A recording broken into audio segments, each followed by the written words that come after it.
Aqui de volta, Rede Século XXI, programa Vida e Saúde. Tema de hoje, cálculo renal. Convidado o Dr. Rafael, professor, doutor, urologista. Doutor, ao sairmos desse bloco já para o intervalo, o seu colega médico chamou a atenção que o verão, os períodos mais quentes, são os mais propícios? É pelo fato da desidratação, do organismo perder água, perder líquido. O verão, então, com o calor, a gente perde líquido, falando, pela transpiração, pela atividade física. E essa perda de líquido faz com que a urina fique mais concentrada.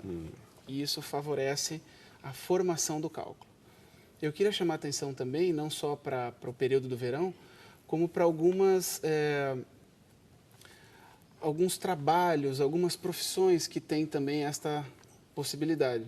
Como padeiros, por exemplo, que trabalham em ambientes muito quentes, forno, carteiros, que andam nas ruas, no sol, andando muito, perdendo líquido. Então, essas pessoas precisam... Desidratam mais? Desidratam mais, sem dúvida. E as pessoas sempre estão com uma água do lado, hidratando, é isso? Seria o ideal. Às vezes, a logística, o jeito do trabalho deles, vejam, carteiro, anda, rua. Eu não sei se ele tem, eventualmente, um banheiro próximo para usar quando ele precisar, mas o ideal para ele seria essa ingesta, tomar bastante líquido o tempo todo. O tempo todo. Doutor, vamos agora para o nosso e-mail que é vidaesaúde@rs2121.com.br. Jailson Cabral dos Santos, obrigado pela participação. Ele pergunta ele fala assim, recebi o exame com o resultado do cálculo renal e deu oxalato de cálcio. Quais os alimentos que contêm essa substância? O senhor já falou, mas vamos repetir aqui para o Jailson. Vamos. Os alimentos que têm bastante oxalato é o espinafre, a beterraba e mais dois que eu acabei não comentando no bloco anterior, para a gente reforçar agora, que é o chocolate e o amendoim. Tem muito oxalato. Repetindo, amendoim. Chocolate, beterraba, espinafre. Tem bastante oxalato. Então, doses moderadas. Doses moderadas. Chocolate traz um pouquinho de alegria, amendoim é bom.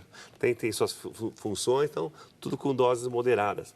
Doutor, mais uma pergunta que vem aqui, lá de Mineiros, Goiás. Um grande abraço a Renilda Franco de Lima.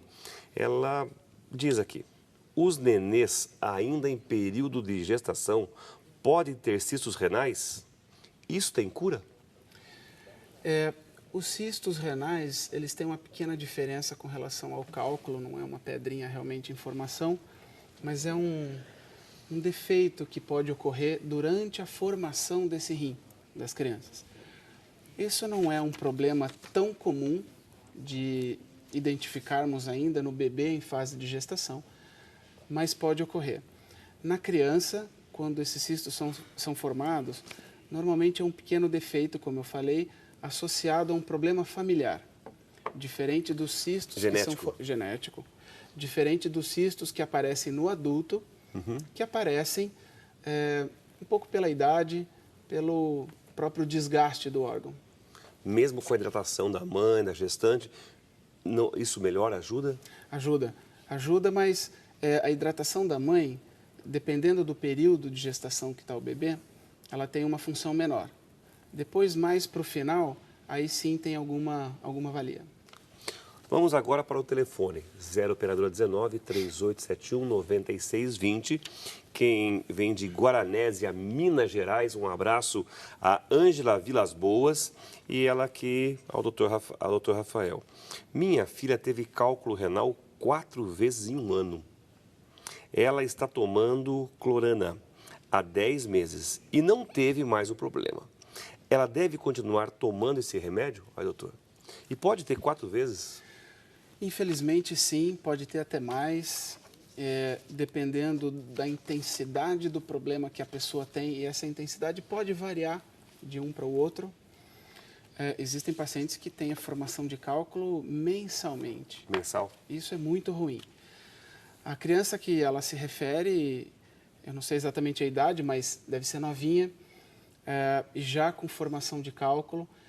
Isso, para chamar atenção, é um fator de mau prognóstico no seguinte sentido: se ela começou a formar cálculo já novinha, ela tem a probabilidade, a chance de formar cálculo durante muito tempo da vida. Então, formar muito cedo é ruim.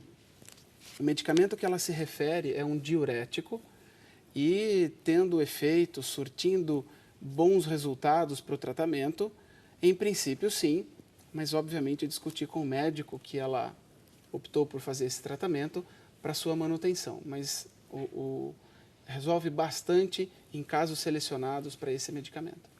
Doutor, falando em medicamento, o Luiz Carlos Ferreira, de Sorocaba, ele fez até a pergunta a respeito do isotônico. Se o isotônico em excesso também facilita, favorece aos cálculos renais aí. Os isotônicos, eles são bebidas, são líquidos. Por ter essa determinação iso, ele é muito parecido com os líquidos corporais. Então, os isotônicos, eles são ótimos para reidratação oral, após o exercício físico, após uma caminhada, após um dia muito quente, após piscina, após praia. É claro que, por ser isotônico, ele tem sais minerais com alguma quantidade.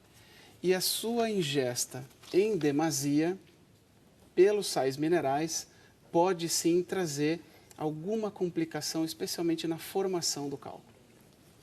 Doutor, chegando mais perguntas aqui. Olha, agora começou o Brasil inteiro aqui participando. Boa noite, quem está falando é o Edivaldo Zaminelli. Tem sofrido bastante com cálculo renal e com formação constante de cálculo. Minha pergunta é se água também forma os cálculos, pois tomo água em abundância diariamente, mas continuo tendo os cálculos. Peço sugestão para qual água devo ingerir, sendo de fonte, coloco os nomes comerciais aqui. Meus cálculos após análise são oxalato de cálcio. Muito obrigado, Edivaldo Zaminelli. Mais um telespectador que tem o cálculo de oxalato de cálcio, que é o mais comum que a gente vê nos pacientes. E, em princípio, não há muita diferença entre as águas. De bons anos para cá, o tratamento de água das cidades brasileiras é de boa qualidade e as águas filtradas, as águas compradas, as águas minerais, todas são de boa qualidade e não há na água purinha uma quantidade de sais minerais e de outros sais que possam ter a manutenção da formação do cálculo. Não. Água para o cálculo, água para a pedra é tratamento. Então, ele não deve se preocupar. Provavelmente, qualquer uma que ele esteja ingerindo funcione bem. O problema é que ele deve, infelizmente, ele deve ter uma probabilidade alta de formar cálculo, por várias razões.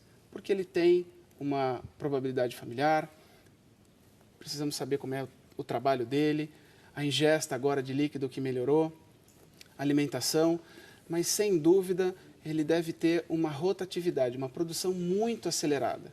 Então a quantidade de líquido, no caso dele, vai servir, se não para curar, para amenizar bastante essa produção de cálculo. Doutor, o emocional contribui também ou não? Com a produção da pedra, não especificamente. Não há assim nada muito que a gente possa dizer que comprove algo com essa relação. Mas o emocional tem a ver nas crises de dor. Pacientes emocionalmente mais abalados, deprimidos, eles têm uma tendência a ter dor mais pronunciada. Mais em excesso. Mais em excesso. Falando em dor aqui, vamos lá de novo aqui, agora para o telefone, 0 operadora 19 3871 9620. Solange Stopiglia, Valinhos. A dor do cálculo renal em mulher pode ser confundida com uma cólica? Um abraço. Pode.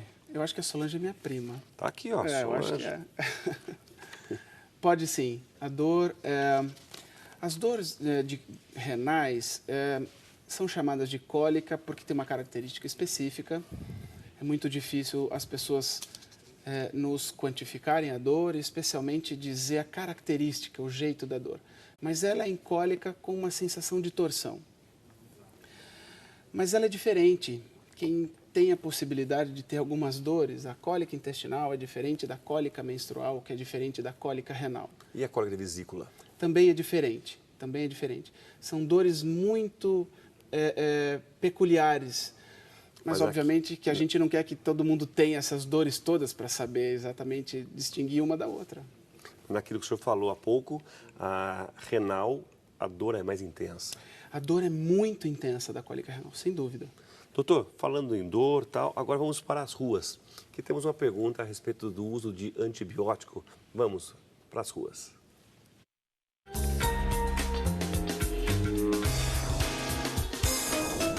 Meu nome é Nivanei. Queria saber se os remédios anti-inflamatórios e antibióticos afetam o rim. Aí, doutor, o Ivanei participando conosco e perguntando dos remédios. São 2 remédios que nós usamos com uma certa frequência, tanto os antibióticos, que existem vários, quanto os anti-inflamatórios, que também existem vários. Os antibióticos, especificamente, eles são usados para infecção, e a infecção urinária é uma infecção de uma grande quantidade de pessoas que padecem desse problema. E, de uma maneira geral, os antibióticos têm pouco problema para o rim. São poucos os antibióticos que têm algum grau de agressão do rim, mas com outros problemas. Pacientes com outras doenças, por exemplo, pressão alta, diabetes, tratamento de outras doenças a longo prazo, em que o rim já pode ter algum sofrimento, então os antibióticos podem ter a sua parcela de culpa. Já os anti-inflamatórios não. Os anti-inflamatórios têm uma grande parcela de culpa e de problema, especialmente se usados a longo prazo. O recomendável é usar anti-inflamatório na vigência da dor, poucos dias, 3, 4, 5 dias. Não contínuo. Não contínuo. E aí para. Se não passar a dor, tem alguma coisa errada. Tem que tomar outra providência. Doutor Rafael respondendo as perguntas. Tem mais uma que chegou aqui, o senhor já respondeu, mas vamos colocar aqui, registrar. A Eneide Teixeira, boa noite, doutor. É verdade que tomar, ela coloca o nome de um isotônico já bem conhecido, pode causar cálculo renal? Obrigado, o senhor já respondeu. De uma maneira geral, não, porque precisa de uma quantidade muito grande, né, de isotônico, mas é sempre bom não exagerar, é sempre bom tomar cuidado e moderação. Aqui de Vargínia, Minas Gerais, a Rose Coelho, parabéns, o programa realmente está muito interessante. Obrigado pelo comentário. Gostaria de saber, ela toma cálcio 2 vezes ao dia. Será que pode prejudicar os rins? Tem osteopenia e, apesar de ser com orientação médica, tenho dúvidas. Tomo bastante água, mas ainda me preocupo. Obrigada, muito sucesso e todas as bênçãos, tá? Então tá aqui o abraço à nossa telespectadora. Muito bem, a Rose manda uma pergunta muito interessante e só para a gente explicar direitinho, a osteopenia é uma condição que a mulher adquire, especialmente após a menopausa, porque nessa condição de menopausa, os hormônios femininos, eles tendem a zero, somem do organismo da mulher. E a falta do hormônio feminino faz um processo em que os ossos são degradados. Então, a mulher começa a perder massa óssea. Tem que ter cálcio. Tem que ter cálcio. A osteopenia é uma situação inicial, mas que já com algum problema. E a osteoporose já é uma situação mais final, avançada e mais preocupante. De uma maneira geral, se ela não tem pessoas na família, portanto, característica familiar e genética para a produção de cálculo. Se a quantidade 2 vezes ao dia, mas especialmente quanto esses 2 vezes ao dia, controlada pelo médico dela, tomando bastante água e, eventualmente, numa preocupação, fazendo a dosagem, o exame de sangue para fazer a dosagem do cálcio, estando normal, ok. Tá aí. E o interessante, ela tem acompanhamento médico, que é o mais importante. Vamos sair para o intervalo. Voltamos já. Rede Século XXI. Nós aqui, você com suas perguntas, participe. O Dr. Rafael estará respondendo no próximo bloco. Voltamos já.